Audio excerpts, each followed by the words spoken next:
এ জ্ঞানবান লোক হলো তারা যারা দাঁড়িয়ে, বসে এবং শুয়ে সর্বাবস্থায় আল্লাহ পাককে মনে করে এবং আসমানসমূহ ও জমিনের এ সৃষ্টি নৈপুণ্য সম্পর্কে চিন্তা গবেষণা করে এবং স্বতঃস্ফূর্তভাবে তারা বলে ওঠে, হে আমাদের রব, সৃষ্টি জগতের কোনো কিছুই তুমি অযথা বানিয়ে রাখনি, তোমার সত্তা অনেক পবিত্র, অতএব তুমি আমাদের জাহান্নামের কঠিন আযাব থেকে নিষ্কৃতি দাও।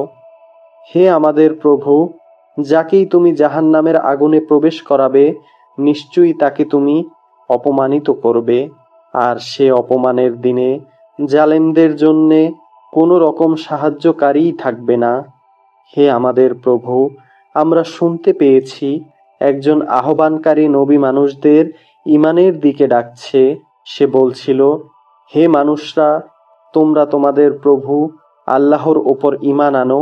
হে প্রভু, সেই আহ্বানকারীর কথায় অতঃপর আমরা ঈমান এনেছি।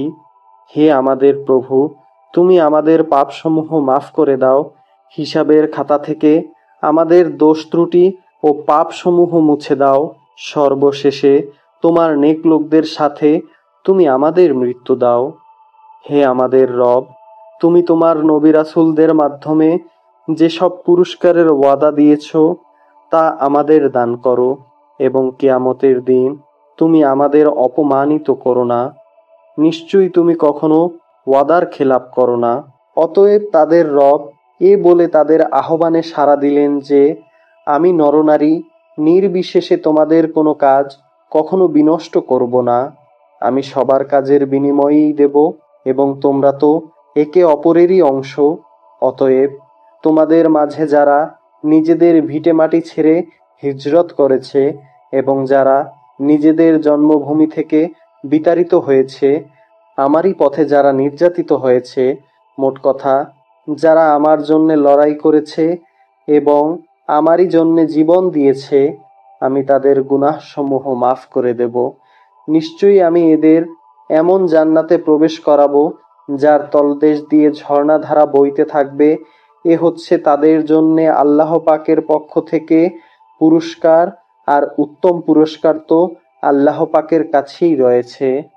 হে মুহাম্মদ, জনপদসমূহে যারা আল্লাহ পাককে অস্বীকার করেছে তাদের দাম্ভিক পদচারণা যেন কোনো ক্রমেই তোমাকে বিভ্রান্ত করতে না পারে, কেননা এ সব কিছু হলো সামান্য কয়দিনের সামগ্রী মাত্র।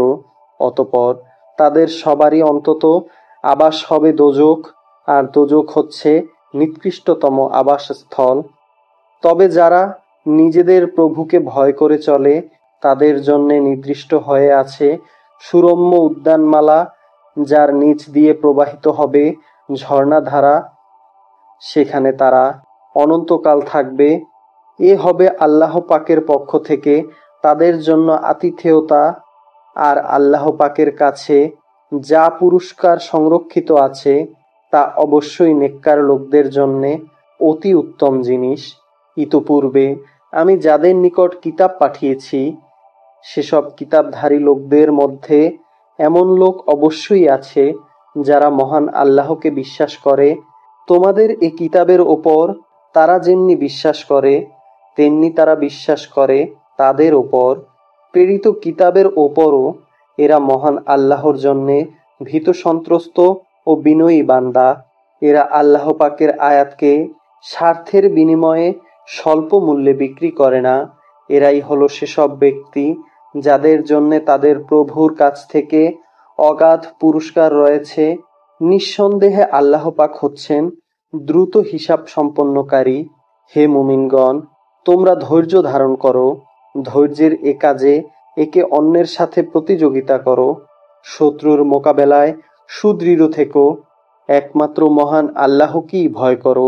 এভাবেই আশা করা যায় তোমরা সফলকাম হতে পারবে।